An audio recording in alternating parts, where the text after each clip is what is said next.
ಎಲ್ಲರಿಗೂ ನಮಸ್ಕಾರ. ನಾನು ನಿಮ್ಮ ಪ್ರೀತಿಯ ವಿನಯ್ ಗೌಡ. ನಿಮ್ಮೆಲ್ಲರಿಗೂ ಗೊತ್ತಿರೋ ಹಾಗೆ ಒಂದು ಇನ್ಸಿಡೆಂಟ್ ಆಗಿದೆ. ಆ್ಯಂಡ್ ಈ ವಿಡಿಯೋ ಮಾಡ್ತಿರೋದು ಏನಕ್ಕೆಂದರೆ, ಕರ್ನಾಟಕದ ಪ್ರತಿಯೊಬ್ಬರಿಗೂ ನನ್ನ ಕಡೆಯಿಂದ ಕ್ಷಮೆ ಕೇಳಬೇಕಾಗಿತ್ತು. ದಯವಿಟ್ಟು ಕ್ಷಮಿಸ್ಬಿಡಿ.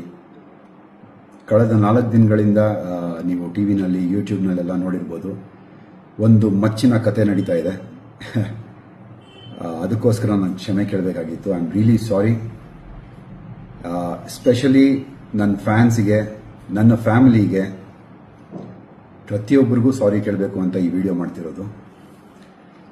ಮೊದಲನೇದಾಗಿ ನನ್ನಿಂದ ತೊಂದರೆ ಆಗಿರೋದು ನನ್ನ ಫ್ಯಾಮಿಲಿಗೆ, ನನ್ನ ಹೆಂಡತಿಗೆ, ನನ್ನ ಮಗನಿಗೆ ದಯವಿಟ್ಟು ಕ್ಷಮಿಸ್ಬಿಡಿ. ಅದಾದಮೇಲೆ ನನ್ನ ಸ್ನೇಹಿತರಿಗೆ ತುಂಬ ತೊಂದರೆ ಆಗಿದೆ.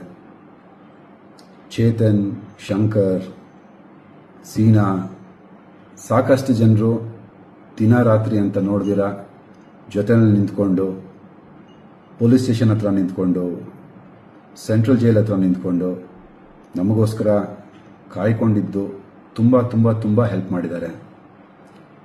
ನಮ್ಮ ಅಕ್ಕ ಅಪರ್ಣಕ ಮತ್ತು ನಮ್ಮ ಭಾವ ತುಂಬ ಓಡಾಡಿದ್ದಾರೆ. ಈ ಒಂದು ಪ್ರಕರಣಕ್ಕೆ ತುಂಬ ಹೆಲ್ಪ್ ಮಾಡಿದ್ದಾರೆ. ಆ್ಯಂಡ್ ನನ್ನ ಪ್ರೀತಿಯ ಮಾಧ್ಯಮ ಮಿತ್ರರಿಗೆ ಕ್ಷಮೆ ಕೇಳಬೇಕಾಗಿದೆ. ದಯವಿಟ್ಟು ಕ್ಷಮಿಸ್ಬಿಡಿ. ನನ್ನಿಂದ ತಪ್ಪಾಗಿದೆ ಅಂದರೆ ಒಂದು ಮಾಡಬಾರ್ದಂತ ಒಂದು ಮಚ್ಚನಿಟ್ಕೊಂಡು ಮಾಡಿರೋ ವಿಡಿಯೋ ಇಂದ ಇಷ್ಟೆಲ್ಲ ತೊಂದರೆ ಆಗಿದ್ದು. ಸೊ ದಯವಿಟ್ಟು ಕ್ಷಮಿಸಿ. ನಿಮಗೆಲ್ಲರಿಗೂ ತೊಂದರೆ ಕೊಟ್ಟೆ. ಈ ಒಂದು ವಿಷಯ ತುಂಬ ದೊಡ್ಡದಾಗಿ ಬ್ಲೋ ಅಪ್ ಆಗುತ್ತೆ ಅಂತ ನನಗೆ ಗೊತ್ತಿರಲಿಲ್ಲ. ಸೊ ಇಷ್ಟು ದೊಡ್ಡದಾಗಿರೋ ವಿಷಯ ನಂದು ತಪ್ಪಿದೆ, ಇಲ್ಲ ಅಂತ ಹೇಳ್ತಿಲ್ಲ. ಬಿಕಾಸ್ ನನ್ನ ಎಚ್ಚರಿಕೆನಲ್ಲಿ ನಾನು ಇರಬೇಕಾಗಿತ್ತು. ಈ ಥರ ಒಂದು ಇನ್ಫಾರ್ಮೇಷನ್ನ ನನ್ನ ಫಾಲೋವರ್ಸ್ಗೆ ನಾನು ಕೊಡಬಾರ್ದಾಗಿತ್ತು.